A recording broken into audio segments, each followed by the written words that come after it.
दोस्तों, कल आपने देखा था कि सुप्रीम कोर्ट ने एक फैसला सुनाया ईवीएम और वीवीपैट को लेकर, जिसमें कि उन पिटिशंस को खारिज कर दिया गया जिसमें कि 100% वेरिफिकेशन वीवीपैट स्लिप्स की मांगी गई थी। एक सुझाव के जरिए यह भी कहा गया था कि अगर हो सके तो बैलेट पेपर से चुनाव कराया जाए। इन दोनों चीजों पर सुप्रीम कोर्ट ने संज्ञान नहीं लिया, बल्कि उस याचिका को खारिज कर दिया। लेकिन कुछ निर्देश दिए गए, जैसे कि सिंबल लोडिंग यूनिट को सील किया जाएगा। उस सिंबल यूनिट को 45 दिनों तक स्ट्रांग रूम में रखा जाएगा। इन तमाम चीजों को सुप्रीम कोर्ट ने कहा। साथ में यह भी कहा कि अगर किसी कैंडिडेट को मन में डाउट है तो वो एक एप्लीकेशन के जरिए अप्लाई कर सकता है, उसकी जांच होगी, और अगर मान लीजिए ईवीएम टैंपर्ड पाई जाती है तो उसका रिफंड कैंडिडेट को मिलेगा, और वैसे जांच कराने के लिए कैंडिडेट को अपने जेब से पैसे देने पड़ेंगे। अब सवाल यह है कि सुप्रीम कोर्ट ने फैसला सुनाया और इस पिटिशन को इसलिए डाला गया था ताकि जो वोटर का अधिकार है, वोटर का वो वापस लौटे। क्या आज इस फैसले से एक लोकतांत्रिक देश में जो हमारी चुनावी प्रक्रिया है उसमें क्या भरोसा आज बहाल हुआ है? क्या सुप्रीम कोर्ट ने वोटर के अधिकार का ध्यान रखा है? आज हम बात करेंगे महमूद प्राचा से, जो कि सुप्रीम कोर्ट के जाने माने वकील हैं। और महमूद प्राचा ही वो शख्स हैं जिन्होंने पूरे देश में ईवीएम हटाओ, बैलेट पेपर से चुनाव कराओ का कैंपेन शुरू किया है। और अब उसी कैंपेन का जो दूसरा वर्जन है, मूवमेंट 2.0, अब वो स्टार्ट कर चुके हैं। महमूद प्राचा साहब, आपका बहुत बहुत स्वागत है। और जो पहला सवाल है महमूद आपसे, वो यही है कि कल के फैसले ने क्या दर्शा दिया है, किस बात का संकेत कल के फैसले ने दिया है? जी। कल के फैसले ने संकेत ये दिया है कि 2018 में जो सुप्रीम कोर्ट के 4 जजेस ने एक गुहार लगाई थी कि सुप्रीम कोर्ट के ऊपर दबाव है और जनता आए और हमारी रक्षा करे, वो रक्षा करने की आवश्यकता मेरे ख्याल से और ज्यादा बढ़ गई है। अब कल के फैसले ने ये एकदम बिल्कुल साफ कर दिया। तो देश की जनता को उठना पड़ेगा और अपने सभी संस्थानों की रक्षा करनी पड़ेगी, अदरवाइज वो सब बहुत दबाव में है, ये बात साफ हो गई। लेकिन चाहे कितने भी दबाव में हो, जो भारत के संविधान की शपथ लेके देश के गरीबों ने अपना पेट काट के सुप्रीम कोर्ट के जजेस को इतनी ताकत दी है। सुप्रीम कोर्ट के जजेस को बहुत अच्छी तनख्वाह मिलती है। सुप्रीम कोर्ट के जजेस की इतनी ज्यादा इज्जत है कि उनको कोई हटा नहीं सकता। पार्लियामेंट में इंपीचमेंट की प्रोसीजर लानी पड़ती है, उनके खिलाफ कोई केस नहीं दर्ज करा सकता। उनको एक पूरी बहुत बड़ा घर मिलता है, पूरा स्टाफ मिलता है, और बहुत सारे अपने सहयोगी रखने के लिए भी बहुत सारा फाइनेंशियल मदद मिलती है। सुप्रीम कोर्ट के जजेस के पास इतनी ताकत होती है कि वो किसी भी एजेंसीज की मदद मांग सकते हैं, कुछ उनसे रिपोर्ट मांग सकते हैं। ये सब ताकतें भारत देश के संविधान ने और भारत देश की गरीब जनता ने सुप्रीम कोर्ट को इसलिए दी हैं कि वो किसी भी दबाव में ना आके भारत देश की जो बाबा साहब डॉक्टर भीमराव अंबेडकर का संविधान है उसके आर्टिकल 32 की रक्षा कर सके, एक एक आदमी की, एक एक सिटीजन की रक्षा कर सकें, स्वयं रक्षा कर सकें, अगर वो इस लायक भी नहीं है कि अपनी पिटीशन डाल सके। कल के फैसले ने, और इसकी मैं ही नहीं, जितने भी मेरे इंटरव्यूज हुए हैं, अगर उसमें 100 कमेंट आए हैं तो 100 में से 99, और एक भी मैं अंदाजे से कह रहा हूं क्योंकि हजारों कमेंट आए, मैं देख नहीं पाया हूं, सारे ये आए कि सुप्रीम कोर्ट ने हमें धोखा दिया है। मतलब देश के 99.9% जनता ये कह रही है कि सुप्रीम कोर्ट ने धोखा दिया है हमें, और ये एक आम आदमी की भी समझ में आ रहा है, क्योंकि ये धोखा दिया, ये ऐसा जनता के ओपिनियन नजर आ रहा है। ये धोखा है या नहीं है, ये एक इन्वेस्टिगेशन का विषय हो सकता है। नहीं, लेकिन जो हुआ है उसकी हम महमूद, इज्जत नहीं कर सकते, ये बात तय है। मैं भी नहीं कर सकता इस फैसले की इज्जत, बिल्कुल नहीं कर सकता, किसी हालत में नहीं कर सकता, किसी कीमत पे नहीं कर सकता। हाँ, इसे मानने के लिए बाध्य हूं क्योंकि ये सुप्रीम कोर्ट का फैसला है, लेकिन नहीं, इज्जत करने की सलाहियत मेरे अंदर नहीं है इस फैसले की, क्योंकि इसने एक आम नागरिक की, एक आम वोटर के मुंह के अंदर जबरदस्ती ये जो झूठे मशीनों का सिस्टम है ये ठूस दिया, जो आम आदमी समझता ही नहीं है। वो एक फैसला हमारे आम आदमी के ऊपर जबरदस्ती थोप दिया है, हमारे हलक में ठूस दिया है। और इसमें ये इशू ही नहीं था पेपर बैलेट से चुनाव होने चाहिए या नहीं होने चाहिए, वो इशू भी, क्योंकि इन्होंने एक उस पर इतना जबरदस्त कमेंट कर दिया जो कि बिल्कुल भी जरूरत नहीं थी, उस पॉइंट पे तो बहस भी नहीं हुई है। तो इससे इससे इस फैसले की इज्जत करने में हम लोग और ज्यादा असमर्थ हैं। महमूद, आपने ये कहा था कि सुप्रीम कोर्ट, ऐसा लगता है कि जो सुप्रीम कोर्ट की बेंच थी जस्टिस संजीव खन्ना और दीपांकर दत्ता की, वो बहुत ज्यादा दबाव में थी। तो क्या दबाव में ये फैसला किया गया है, जो कि आप मानने के लिए तो बाध्य हैं, लेकिन आप उसका सम्मान नहीं कर सकते? क्या बेंच नहीं, दबाव मैंने में ये नहीं कहा कि ये बेंच दबाव में थी। पूरा सुप्रीम कोर्ट 2018 से ऐसा इंप्रेशन दे चुका है, 4 सुप्रीम कोर्ट के जजेस ने ये प्रेस कॉन्फ्रेंस करके 2018 में बोला था कि सुप्रीम कोर्ट दबाव में है, जनता को चाहिए हमारी रक्षा करे। मैंने ये कहा था। फैसले की इज्जत क्यों नहीं कर सकते वो मैं आपको बता सकता हूं। उसके 3-4 बड़े रीजन है, लेकिन सबसे पहला रीजन ये है कि दुनिया भर में कानून ये है कि, और भारत में भी रिप्रेजेंटेशन ऑफ पीपल्स एक्ट, भारत का संविधान, और दूसरे कानून जो रिप्रेजेंटेशन ऑफ पीपल्स एक्ट के तहत बने हैं, रूल्स रेगुलेशंस, इसकी जो इलेक्शन कमीशन की गाइडलाइंस हैं, जितने हैंडबुक्स हैं, वो सब इसीलिए है, इसी चीज के लिए हैं कि वोटर को किसी के ऊपर विश्वास नहीं करना, इलेक्शन कमीशन के ऊपर विश्वास नहीं करना है। इलेक्शन कमीशन को हर स्टेज पे इलेक्शन की ये साबित करना है, वोटर के सामने भी और वोटर्स जिस कैंडिडेट को वोट देते हैं उसके सामने भी, कि हम ईमानदारी से काम कर रहे हैं। नहीं, लेकिन महमूद, क्या आपको लगता है कि ये जो बेंच थी जिसने ये फैसला सुनाया है, ये इलेक्शन कमीशन के ऊपर पूरा विश्वास रख रहा है और ये मान के चल रहा है कि ईवीएम तो टैंपर हो ही नहीं सकती? मैं उसी पे आ रहा हूं। लेकिन भारत का संविधान और कानून ये चाहता है, ये कहता है, ये डायरेक्शन देता है कि इलेक्शन कमीशन के ऊपर विश्वास नहीं करना है। हर स्टेज पे उन्हें अपने आप को साबित करना है, सबूत देने हैं। हर स्टेज पे कैंडिडेट्स जो होते हैं उनको सबूत देने हैं कि हम ईमानदारी से काम कर रहे हैं। इसके खिलाफ जाके, और उसकी वजह पहले ही दूसरे ही पैराग्राफ में लिखी हुई है, क्योंकि सारे पिटिशनर जितने भी थे हमारे, उन्होंने एक आवाज में यह होकर कहा कि इलेक्शन कमीशन पे हमें पूरा भरोसा है, हम इलेक्शन कमीशन पे शक नहीं कर रहे, और हम ये नहीं कह रहे हैं, हम ये बिल्कुल नहीं कह रहे हैं कि इलेक्शन कमीशन किसी एक पार्टी को या किसी कैंडिडेट को मदद करने के लिए ईवीएम की मशीनों को सिखा रहा है, पढ़ा रहा है या उनको मैनिपुलेट कर रहा है। मैं ये कह रहा हूं कि सब पिटिशनर से ये बात की, यानी कि हमारे लोगों ने ये बात कही, जो कि सरासर झूठ और गलत है। हम इलेक्शन कमीशन को बेईमान मानते हैं, इलेक्शन कमीशन के ऑफिसर्स को बेईमान मानते हैं, और हम ये कह रहे हैं, खुलेआम कह रहे हैं कि आरएसएस और बीजेपी को जिताने के लिए इलेक्शन कमीशन के जो अधिकारी हैं वो पूरी ताकत लगा रहे हैं कि इन मशीनों के जरिए धोखाधड़ी करके आरएसएस और बीजेपी को जिता दें। लेकिन हमारे वकीलों ने यह बात कही जो कि सरासर झूठ थी, और इसके बाद भी सुप्रीम कोर्ट को इसको ग्राउंड नहीं, इलेक्शन कमीशन को ट्रस्ट नहीं करना था, क्योंकि इलेक्शन कमीशन के खिलाफ ही तो शिकायत की थी। अब अगर इलेक्शन कमीशन के ऊपर ही विश्वास कर रहे हैं तो वो सबसे बड़ा अन्याय है।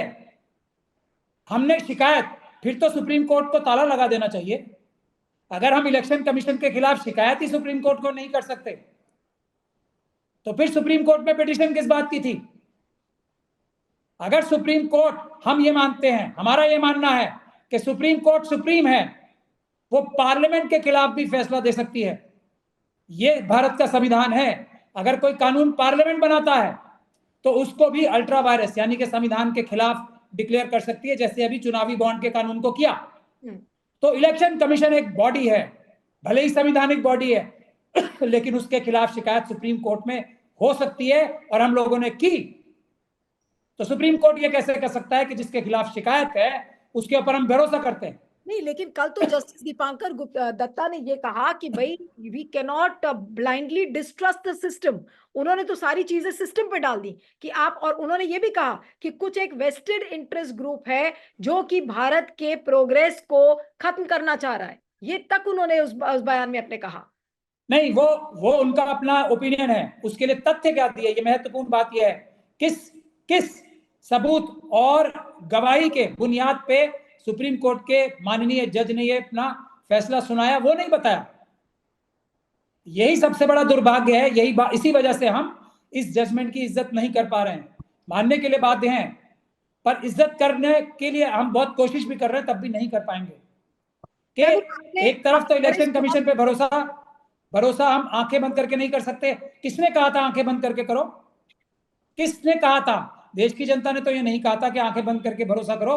भले ही हमारे लॉयर्स ने ऐसा कह दिया था कि हम शक नहीं करते, लेकिन आपका तो जिम्मेदारी है, वकील कैसी भी बहस करें, सुप्रीम कोर्ट के जजेस की जिम्मेदारी है कि वो न्याय करें। नहीं, लेकिन आपको अगर दो साइड लगता में पक्ष मिल भी जाएं, तब भी सुप्रीम कोर्ट की और कोर्ट की जिम्मेदारी है दोनों पक्षों के मिलने के बाद भी कि वो न्याय करें। इस ड्यूटी से कल सुप्रीम कोर्ट अपने आप को पूरा नहीं उतर पाई परसों। महमूद, लेकिन आपको लगता है कि इस फैसले से जो एक मैसेज जा रहा है जनता को कि भाई आप शक मत करिए, आपके पास अब कोई चॉइस नहीं है, आप केवल और केवल ईवीएम से ही वोट डालिए। ये मैं यही कह रहा हूं ना कि इतना बड़ा हमें धक्का लगा है इस बात के लिए कि जो पेपर बैलेट का इशू ही सुप्रीम कोर्ट के सामने नहीं था। इशू सिर्फ ये था 100% वीवीपैट काउंट करो। इशू सिर्फ ये था कि आप पर्ची हमारे हाथ में दे दो। पेपर बैलेट की तो बात ही नहीं थी। इससे इस जजमेंट की विश्वसनीयता हमारी नजरों में कम हुई है। हमें इज्जत करने की कोशिश करने के बाद भी इज्जत नहीं कर पा रहे हैं, एक वजह। दूसरी वजह ये, खुद सुप्रीम कोर्ट के इतने माननीय, समझदार और इतने कंप्यूटर को जानने वाले, उनके पास सहयोगी भी होते कंप्यूटर सिखाने वाले एक्सपर्ट्स जजेस के पास, और नंबर 2 सीनियर मोस्ट जज हैं खन्ना साहब को, और वो कंप्यूटर सेवी भी हैं, ऐसा मेरी पर्सनल नॉलेज में भी है। हो सकता है मैं गलत भी हूं इस बात के लिए। वो कंप्यूटर बहुत अच्छे से जानते हैं। दत्ता साहब भी कंप्यूटर बहुत अच्छे से जानते हैं। उनके पास सहयोगी भी होते हैं, और देश के सबसे बड़े नामी गिरामी लॉयर्स ने उनको ईवीएम जो कि एक कंप्यूटर है वो समझाया, बताया, कई कई घंटे तक, 2 दिन तक बताया। इलेक्शन कमीशन के एक्सपर्ट्स आके उनको समझाए कि ईवीएम कैसे काम करता है। उसके बावजूद भी उनको क्लैरिफिकेशन के लिए एक डेट लगानी पड़ी, मतलब वो भी नहीं समझ पाए। क्लैरिफिकेशन फर्स्ट हाफ में हुआ। वकील मनिंदर सिंह जी इतने इतने तेज बुद्धि के वकील हैं, मैं उनकी बहुत इज्जत करता हूं, वो भी नहीं समझा पाए उन्हें। इलेक्शन कमीशन के एक एक्सपर्ट व्यक्ति को बुलाया गया 2 बजे। इतनी सारी क्लैरिफिकेशन हमारे इतने विद्वान जजेस को जरूरत पड़ी जो दो। तो एक आम रिक्शा चलाने वाला जो वोटर है, एक आम मजदूर जो एक वोटर है, एक आम किसान जो एक वोटर है, एक महिला जो कि सिर्फ हाउसवाइफ है, जो एक सफाई कर्मचारी है, जो एक होटल में काम करता है, जो एक हॉस्पिटल में काम करता है, उसको तो 0% समझ में आएंगी ये मशीनें। 0%, बिल्कुल 0%। तो क्या आज तो जनता उसके ऊपर ये फैसला कर देना कि ये मशीनें ठीक हैं, जो मुझे समझ में ही नहीं आ रही। मेरे हिसाब से देश में किसी भी एक व्यक्ति को, और मैं अपने आप को एक काफी इस बारे में पढ़ा लिखा और मैंने बहुत इस पे बहुत ज्यादा रिसर्च की है, तब मैं ये बात कह सकता हूं जो प्रोसीजर लेट डाउन है, जिसकी वजह से ये जजमेंट दी है सुप्रीम कोर्ट ने। बहुत सारे पैराग्राफ बताए उन्होंने कि ये सेफ गार्ड है, ये सेफ गार्ड है, ये सेफ गार्ड है। 75% जजमेंट सेफ गार्ड्स के बारे में है। मैं उन सेफ गार्ड्स को समझने में नाकाम हूं, और मैं ये समझता हूं मैं इस देश में मुट्ठी भर लोगों में से ऐसे होंगे जो सबसे ज्यादा इसको सिस्टम को समझते हैं ईवीएम के। मुझे 50% से ज्यादा समझ में नहीं आया। मैं ये बात अपने बारे में कह रहा हूं, और पूरे देश में एक भी व्यक्ति, नीलू जी, पूरे देश में एक व्यक्ति ऐसा नहीं होगा जिसको 100% ये बात समझ में आती हो। और उस सिस्टम को जो किसी को समझ में नहीं आता, सुप्रीम कोर्ट ने पूरे देश के ऊपर थोप दिया।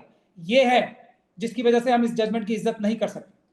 महमूद, लेकिन आप ये बताइए कि क्या जनता को आज फेल कर दिया, आज लोकतंत्र को फेल कर दिया, संविधान को फेल कर दिया क्या शीर्ष अदालत ने ऐसा फैसला सुनाकर? खुद हमारा जो इंप्रेशन जनता में जा रहा है, सुप्रीम कोर्ट के ऊपर सबसे ज्यादा, जजेस के ऊपर देश की जनता को सबसे ज्यादा भरोसा था, और मेरे ख्याल से आज भी है। इसीलिए पूरी देश की जनता आज जो है दुखी है। वोटिंग परसेंटेज गिर रही है, तो इसकी सोल वजह यह है कि हमारी हिफाजत करने के लिए अब सुप्रीम कोर्ट भी मौजूद नहीं है। मोदी जी के ऊपर तो कौन भरोसा करता है? इलेक्शन कमीशन जो जो अपनी जेब से वो बनाते हैं सुप्रीम कोर्ट के आदेशों के विरुद्ध। ऐसे सुप्रीम कोर्ट पे, ऐसे इलेक्शन कमीशन पे सुप्रीम कोर्ट भरोसा कर रही है। ये हमें सबसे बड़ा धक्का लगा है देश की जनता को, जिसकी अपॉइंटमेंट, 2 मेंबर्स की अपॉइंटमेंट, 2 की क्यों हुई? क्योंकि 1 हफ्ता पहले एक मेंबर ने इस्तीफा दे दिया था, क्योंकि उसकी आत्मा उसको अलाउ नहीं कर रही होगी। हम समझ सकते हैं ये कि मैं इतना बड़ा धोखा देश के साथ कैसे कर दूं, इन मशीनों से चुनाव कैसे करा दूं मैं।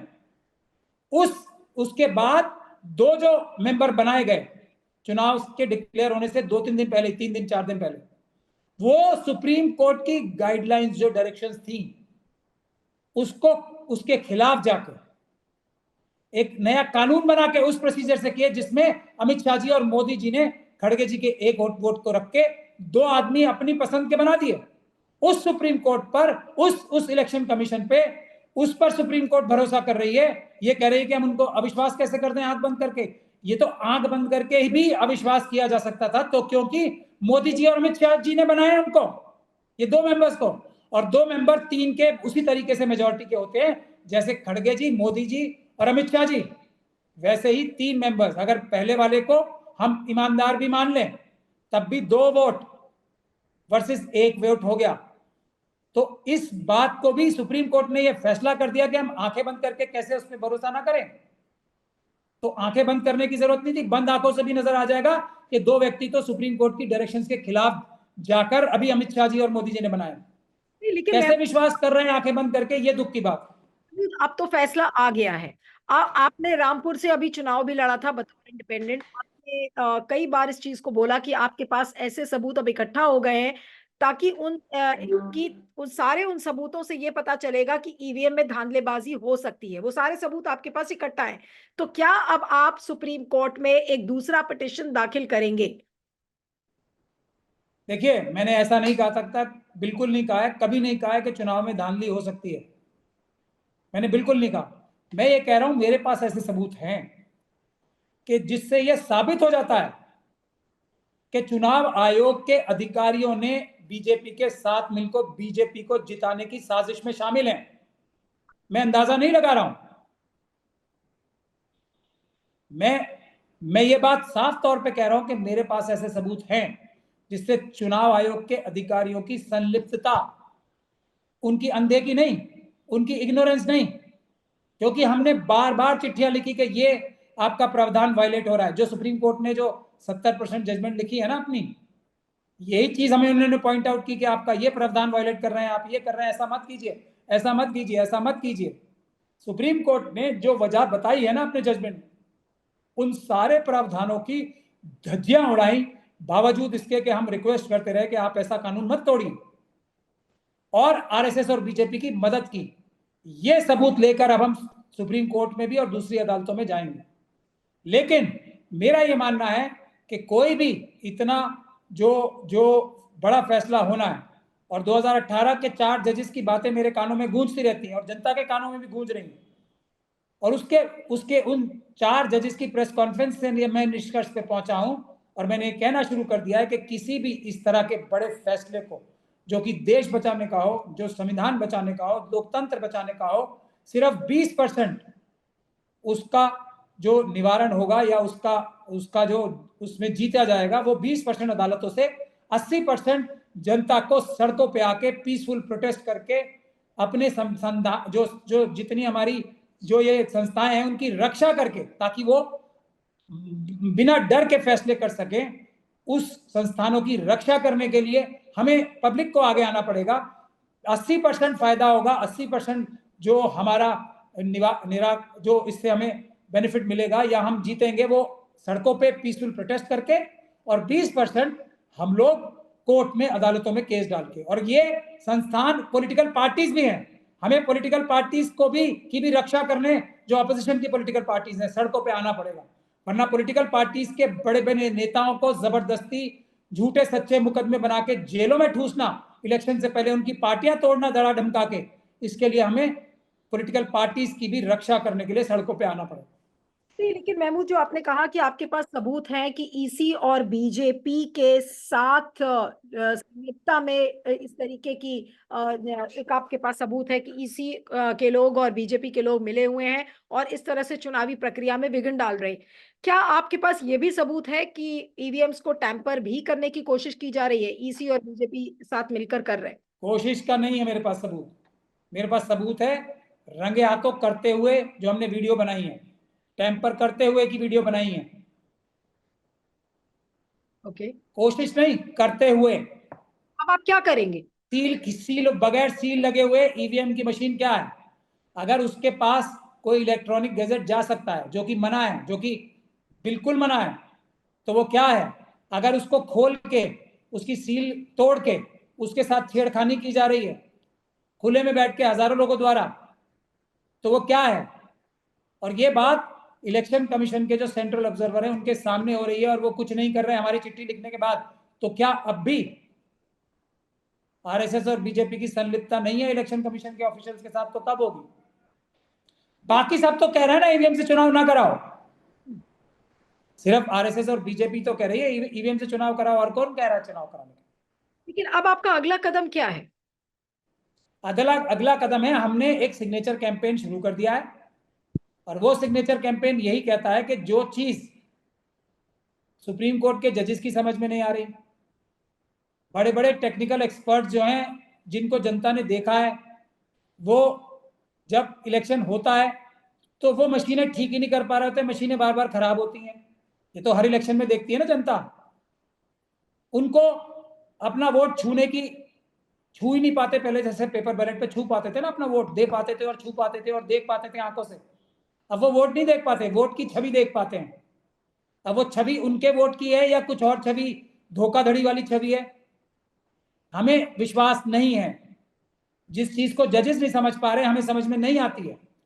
हमें सिर्फ उसी चीज पे विश्वास है जो दुनिया भर के लोग जिस पे विश्वास करते हैं, एक ऐसा माध्यम जो हम देख सकें, हमारा वोट हम डायरेक्ट देख सकें कि हम किसको दे रहे हैं और वो सुरक्षित कैसे, फिर वो आगे सुरक्षित स्टोर होता है और सुरक्षित स्टोर होके तब तक सुरक्षित रहता है जब तक उसकी गिनती की जाती है। गिनती के टाइम भी जो हमारे कैंडिडेट हैं वो अपनी आंखों से देख सके वो वोट जो हमने डाला और उसको बराबर गिनती कर सके अपनी आंखों से देख के। हमारे कैंडिडेट्स के नुमाइंदे, हम उसको वोट मानते हैं, हम इसको नकारते हैं। और ब्रिंग बैक बैलेट पेपर के नाम से हमने ये कैंपेन शुरू किया है। जर्मनी में और दूसरे देशों में एक एक व्यक्ति के कहने पे ये ईवीएम की मशीनें रिजेक्ट कर दी थी वहां की कॉन्स्टिट्यूशनल अदालतों ने। यहां तो सैकड़ों जगह हजारों लोग प्रोटेस्ट कर रहे हैं। इसीलिए हम सुप्रीम कोर्ट की इस जजमेंट की इज्जत नहीं कर पा रहे हैं कि हजारों लोगों को सैकड़ों जगह पे प्रोटेस्ट देखकर भी, ये तो पब्लिक डोमेन में हो रहा है ना, तब भी सुप्रीम कोर्ट ये कहती है कि हम चुनाव आयोग जो कि मोदी जी और अमित शाह जी ने अपनी पसंद का बनाया हुआ है, उसके ऊपर हम आंखें बंद करके भरोसा, मतलब उसको हम झूठा नहीं मान सकते आंखें बंद करके। हाँ, सच्चा मान सकते हैं आंखें बंद करके बगैर किसी सबूत होने के। तो इसीलिए हम इज्जत नहीं कर पा रहे हैं सुप्रीम कोर्ट की इस जजमेंट और पूरा देश नहीं कर पा रहा है। अंत में आपसे यही पूछूंगी महमूद कि अब जनता के लिए क्या मैसेज है और अब इस पूरे मामले को अब आप कैसे बढ़ाएंगे? आपने सिग्नेचर कैंपेन किया, लेकिन इसका अगला कदम अब क्या होगा? हम अगला कदम ये है, हम इसके बारे में जैसे मैंने कहा 20% काम भी करेंगे, अदालतों में केस डालेंगे, हम पूरे सबूतों के साथ डालेंगे। और हम ये नहीं कहेंगे, अब वो सारे वकील भी एक तरफ हो गए जो ये कह रहे हैं कि हमें, और अब ये एक this is separating the grain from the chef. ऐसे सब लोग मुकदमे लड़के हार चुके हैं जो ये कह रहे थे हमें चुनाव आयोग पे भरोसा है, जो ये कह रहे थे हमें शक नहीं है कि बीजेपी या किसी और पार्टी को या कैंडिडेट को जिताने के लिए इलेक्शन कमीशन काम कर रहा है। अब वो दूसरे सेट ऑफ पीपल हैं जो कि मेजॉरिटी है, जो कि बहुत बड़ी मेजॉरिटी है, जो ये कह रहे हैं चुनाव आयोग को हम बेईमान मानते हैं, चुनाव आयोग आरएसएस और बीजेपी की मदद कर रहा है उनके कैंडिडेट जिताने के लिए। ये वो लोग अब मुकदमा डालेंगे और उनके लिए हमने उस मुकदमे के लिए सारे सबूत भी जुटाए हैं। और ये जो सुप्रीम कोर्ट की जजमेंट है, यही हमारा सबसे बड़ा रीजन होगी, यही हमारा सबसे बड़ा औजार या हथियार होगी अपने केस को डालने के लिए, क्योंकि सुप्रीम कोर्ट ने इसको ट्रस्टवर्दी इसलिए बताया है क्योंकि इतनी सारी गाइडलाइंस फॉलो करती है इलेक्शन कमीशन। हम ये दिखाएंगे कि एक भी गाइडलाइन इलेक्शन कमीशन के अधिकारियों ने फॉलो नहीं की है, और तब फॉलो नहीं किया जबकि हम उन्हें कह रहे थे कि आप कर लो, आप ऐसा मत करो, कानून मत तोड़ो। तो ये इसी सुप्रीम कोर्ट की जजमेंट को बेसिस बना के हम अपना केस डालेंगे। चलिए, आपका बहुत बहुत शुक्रिया Mahmood. Thank you so much for joining. Thank you very much.